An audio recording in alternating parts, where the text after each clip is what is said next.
Qui c'est qui est en charge de ta vie? Est-ce que c'est tes parents? Est-ce que c'est tes profs? Est-ce que c'est ton boss? Enfin, est-ce que c'est quelqu'un d'autre que toi en fait et est-ce que ça te dérange? Si c'est le cas, aujourd'hui tu es tombé sur la bonne vidéo. Parce que moi ce que je vais faire c'est te résumer le livre Managing Oneself de Peter Drucker, qui est un livre qui a inspiré la façon de penser de la plupart des plus grands entrepreneurs américains. Et du coup, ça peut peut-être t'aider dans ta poursuite de développement personnel et de la réussite. Donc n'hésite pas à prendre des notes, n'hésite pas à l'envoyer à un pote à toi. Et moi je vais commencer cette vidéo en te disant un truc, c'est qu'il n'y a personne qui va venir te sauver. C'est-à-dire qu'il y a tout le monde qui recherche la réussite, mais ta réussite, c'est ton taf à toi. Et du coup, Peter, lui, il commence son livre en te disant très simplement qu'il y a 5 points. Du coup, connaître tes forces, connaître tes faiblesses, connaître tes valeurs, connaître tes objectifs et savoir comment tu peux contribuer à la société. Parce que la société, en fait, c'est que des gens comme toi et moi. Et le plus tu peux leur apporter, le plus ils vont te mettre en haut de l'échelle et le plus ils vont essayer de te demander du coup ton aide. La première chose qu'il faut que tu comprennes, c'est qu'est-ce que c'est tes forces et qu'est-ce que c'est tes faiblesses pour savoir ce que tu peux leur apporter. Et donc, lui, ce qu'il te dit, Peter, c'est qu'il faut que tu te focuses à fond sur tes forces. Autrement dit, s'il y a quelque chose qui est facile pour toi et qui peut aider les autres, fais-le. Parce que, à son sens, l'énergie que ça te prend en fait pour passer de nul à moyen, c'est 10 fois supérieur à ce que ça te prend pour passer de quelqu'un qui connaît un petit peu un sujet, qui n'est pas trop mauvais dedans, à quelqu'un qui est juste une superstar. Du coup, la raison pour laquelle la plupart des personnes, en fait, dans la vraie vie, ils font pas ça, c'est tout simplement qu'à l'école, on t'a appris le contraire. On t'a dit tout simplement tu vas apprendre 18 sujets et quand tu n'y arrives pas, tu vas travailler plus dur. Sauf que, est-ce que tu mesurais l'intelligence d'un poisson à ses capacités à grimper à un arbre? Non. Du coup, en fait, dis-toi que c'est plus ou moins pareil pour toi. Si tu es mauvais à quelque chose à la base, ça va être beaucoup plus dur d'arriver à devenir le meilleur dedans que quelqu'un qui a déjà des facilités. Donc, regarde ce dans quoi tu as des facilités et mets-toi à fond dedans. La question, c'est ouais, t'es gentil, mais comment est-ce que je sais dans quoi est-ce que je suis bon? Et alors lui, ce qu'il te dit, c'est que la meilleure façon de savoir ça en fait, c'est de te faire une analyse sur les retours. Donc ce qu'il te dit, c'est au jour d'aujourd'hui, il faut que tu te mettes des objectifs pour dans 6 mois. Et en gros, au bout de 6 mois, tu vas revenir sur ce que tu avais noté là aujourd'hui et tu vas te dire, ok, qu'est-ce que j'ai accompli de ça? Est-ce qu'il y a des choses qui ont été super faciles pour moi, je les ai fait super vite et super bien et du coup je suis bon dedans quoi. Est-ce qu'il y a des choses où ça a été un peu plus compliqué mais j'ai réussi à le faire? Et est-ce qu'il y a des choses où carrément commencer ça a été impossible pour moi, j'ai galéré et j'ai pas réussi en fait tout simplement. Et du coup, ce qu'il te dit, c'est qu'une fois que tu auras fait ce plan et une fois que tu auras essayé, tu vas pouvoir comprendre quels skills tu as, quels skills tu dois développer et en gros, qu'est-ce que tu as comme bonnes, mauvaises habitudes, etc. Et tu vas pouvoir réussir à travailler ta vie en fonction de ça, toujours en te focusant sur tes forces et non pas tes faiblesses. Donc si tu vois qu'il y a un truc dans lequel tu es nul, dis-toi qu'il y a quelqu'un qui va certainement être meilleur que toi. Et donc ça, c'est son deuxième point. Une fois que tu as en fait réussi à trouver ce que c'est tes forces et ce que c'est tes faiblesses, essaie de trouver s'il y a quelqu'un que tu connais, s'il y a quelqu'un qui peut t'aider en fait dans les trucs où tu es moins bon. Parce que si tu es super bon à penser et à trouver des idées et à faire une partie administrative, etc., mais que tu ne sais pas utiliser un bulldozer, tu ne vas jamais pouvoir réussir à monter une maison. Par contre, si tu sais utiliser le bulldozer mais que tu ne sais pas faire de plan, que tu ne sais pas faire toute cette partie administrative, etc., tu ne vas pas non plus y arriver parce que tout simplement, ce que tu vas faire, ça va être un tas de terre. Donc lui, ce qu'il dit, c'est qu'il faut que ces deux personnes, la personne qui est super bonne pour faire le plan et la personne qui est super bonne avec le bulldozer, elles se mettent ensemble et elles fassent les meilleures maisons possibles. Et c'est ce qui fait que du coup, à son sens, tu vas réussir. Ensuite, une fois que tu as fait ça, il faut que tu te demandes comment tu exécutes une action. Qu'est-ce que c'est tes process? Lui, ce qu'il te dit, c'est que la plupart des gens, ils ne les connaissent pas et le risque, c'est quand tu ne connais pas tes process, c'est souvent des process qui sont là par défaut et du coup, ce n'est pas ceux qui sont le plus adéquats à la tâche que tu es en train d'essayer de faire. Du coup, il te dit, il faut que tu essaies de les repérer et de les optimiser au mieux que ce soit. Et ensuite, demande-toi comment tu apprends et la meilleure façon pour toi d'interagir. C'est soit tu peux apprendre en écoutant, soit tu peux apprendre en lisant. Il te donne 2 exemples. Donc, l'exemple de la personne qui est très bonne à lire, c'est Kennedy. Lui, du coup, ce qu'il avait fait quand il était passé au pouvoir, il s'était entouré de plein de gens qui écrivaient super bien. Et du coup, il lui faisait des reports, des briefings, etc. Et ensuite, quand il arrivait face aux journalistes, il était préparé à répondre à toutes les questions super carrées. Alors qu'il n'aurait pas été capable de faire pareil s'il avait eu juste des gens qui venaient le voir et qui lui disaient en gros les gros points, les trucs les plus importants à savoir. Et d'un autre côté, il y avait Roosevelt qui lui, il était 100% dans l'écoute et donc il arrivait et il écoutait les journalistes, il écoutait les gens et c'était tout ce dont il avait besoin en fait pour réussir à répondre aux questions de la façon la plus pertinente que ce soit. Et le truc qu'il te dit, c'est qu'il ne faut pas que tu te dises qu'il y a une façon qui est mieux que l'autre, il faut que tu te dises qu'est-ce qui est le mieux pour toi, donc dans quoi est-ce que tu es bon. Parce qu'on va la faire simplement, si tu es à l'école et que tu as un test et que lire dans tes cahiers, bah, tu as beau lire 170 fois, tu n'apprendras jamais ton cours, et qu'à côté de ça, si tu écoutes une vidéo YouTube, tu l'écoutes 3 fois et c'est bon, tu t'en rappelles, c'est ancré dans ton cerveau, bah, écoute des vidéos YouTube, le résultat ce sera le même, tu sauras faire tes maths de la même façon, tu sauras répondre à ton cours de la même façon. La différence, c'est que du coup, tu l'auras appris beaucoup plus rapidement. Et du coup, une fois que tu connaîtras en fait ses forces et ses process du coup qui vont te permettre d'atteindre tes objectifs, lui, ce qu'il te dit, c'est qu'il faut que tu détermines ce que c'est tes valeurs. Donc ça, c'est ce qui est pour toi bien ou ce qui est mal. Par exemple, si tu deviens l'avocat du diable ce soir, est-ce que demain, tu auras beau être multimillionnaire, tu pourras te regarder dans la glace? Si oui, ça veut dire que ça va dans tes valeurs. Sinon, bah, ça veut dire que c'est à l'encontre de ce en quoi tu crois.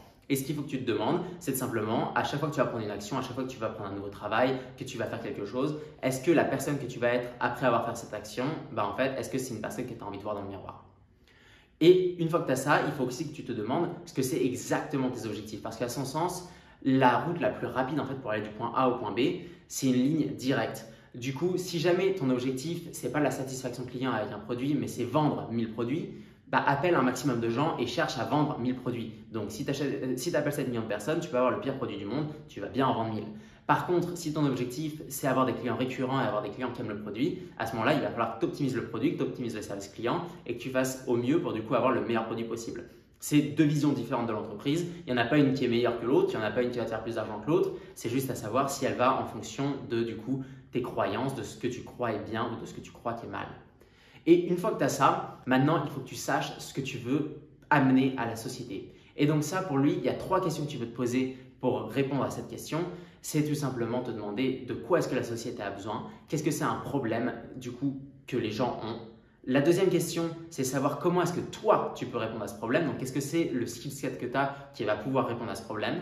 Et la troisième question, c'est savoir qu'est-ce que ce serait un objectif que tu pourras atteindre qui ferait vraiment un changement pour ces gens, pour cette population que tu es en train d'essayer d'aider. Et du coup, une fois que tu as les réponses à ces questions, par contre, ce qu'il faut que tu dises aussi, c'est qu'il faut que tu agisses. C'est-à-dire que tu peux avoir les meilleures forces du monde, les meilleures valeurs du monde, les meilleurs process du monde. Si tu n'agis jamais, ça ne sert à rien, quoi. Et du coup, pour lui, ça va se faire en 3 étapes aussi. La première, ça va être de se demander du coup, qu'est-ce que tu veux faire? Donc, qu'est-ce que c'est la boîte que tu as envie de créer? Qu'est-ce que c'est l'action que tu as envie de prendre?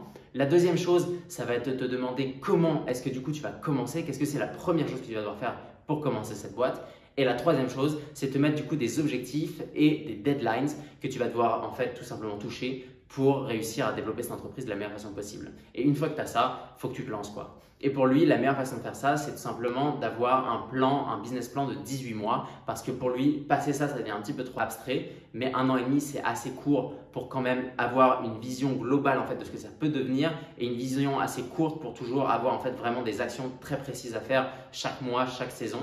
Et donc, c'est lui ce qu'il te dit de faire. Après, ce qu'il faut que tu te dises, c'est qu'il faut que tu saches aussi quelle place dans la team il va falloir que tu t'occupes. C'est-à-dire, est-ce que tu es plus le boss, donc celui qui va prendre les décisions, dire boum, coup de marteau, le bateau, il va aller à droite, ou est-ce que tu vas être plus l'employé qui du coup va être super bon dans quelque chose et qui va pas franchement être le meilleur à prendre les décisions, qui va pas chercher à comprendre la globalité de l'entreprise, mais juste, je sais pas, un domaine précis, genre le marketing ou la finance, et tu vas être le meilleur là-dedans, ce qui fait que tu vas faire que l'entreprise va aller à droite directement quand le boss il tape du marteau et ça va passer parfaitement, ou est-ce que tu vas plus être un consultant qui va avoir les solutions mais qui n'est pas sûr quand il faut taper le marteau. Et en fait, à ce moment-là, il faut que tu te dises, il n'y a pas de meilleur poste, il n'y a pas de moins bon poste, c'est juste qu'est-ce qui va le mieux avec toi. Un très bon employé peut être payé bien mieux qu'un très mauvais boss, donc il faut que tu comprennes où est-ce que toi, tu as les meilleures qualités et que tu te mettes à fond dedans. Et ça, c'est plus ou moins tout ce qu'il faut que tu saches pour ton développement personnel. Par contre, après, il ne faut pas non plus que tu oublies que tu travailles avec d'autres gens. C'est-à-dire qu'il y a d'autres gens dans ton équipe qui ont aussi des forces, aussi des valeurs et aussi des process. Et que du coup, il faut que tu les connaisses, il faut que tu leur demandes, eux, qu'est-ce qui les motive, qu'est-ce qu'ils veulent devenir, dans quoi est-ce qu'ils sont bons. Parce que peut-être qu'en fait, le collaborateur où tu as l'impression qu'il ne travaille pas et qu'il est très mauvais, ben en fait, c'est peut-être quelqu'un juste qui a pas en fait cet objectif-là et donc tu l'as mis sur la mauvaise tâche et si tu le changeais juste légèrement de sujet, ben en fait il pourrait être incroyable. Et donc il faut que tu parles avec les gens, pour ça il faut que tu cherches à savoir qu'est-ce qui motive vraiment au plus profond de ces gens-là, qu'est-ce que c'est leur force, leur process et leur motivation et leurs valeurs et que tu les mettes dans des tâches qui sont du coup en rapport avec ce que eux ils veulent faire pour qu'ils t'amènent le meilleur résultat possible. Et une fois que tu as ça, bah en fait, tu as plus ou moins tout ce qu'il faut pour travailler en équipe, tu as tout ce qu'il faut pour te développer toi-même.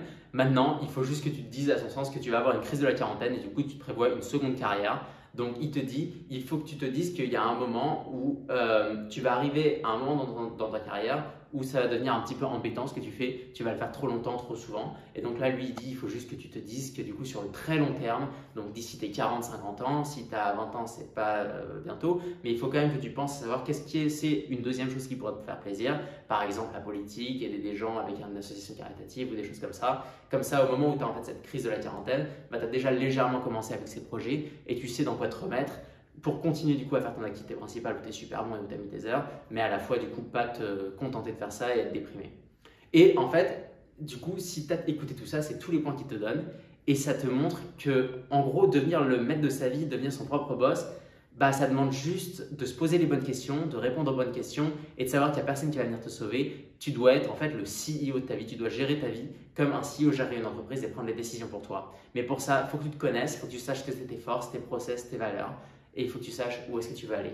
Le truc, c'est que la plupart des gens, ils se posent jamais ces questions. Après, ils font un job qu'ils n'aiment pas, ils deviennent aigris et ils arrivent à un moment dans leur vie où bah, en fait, il n'y a plus rien qui vaut le coup. Et c'est cette personne-là qu'il ne faut surtout pas que tu deviennes. Donc, prends tes décisions à partir d'aujourd'hui, réponds à ces questions et ensuite, lance-toi et donne tout pour y arriver. Moi, je te souhaite plein de succès et n'hésite pas à me dire si tu veux un autre résumé de livre, des autres points clés d'un livre ou d'une personne, d'un mentor potentiel à toi que tu voudrais que je te fasse dans une vidéo future. N'hésite pas à me le dire dans les commentaires et je te retrouve dans la prochaine vidéo. Let's go, ciao!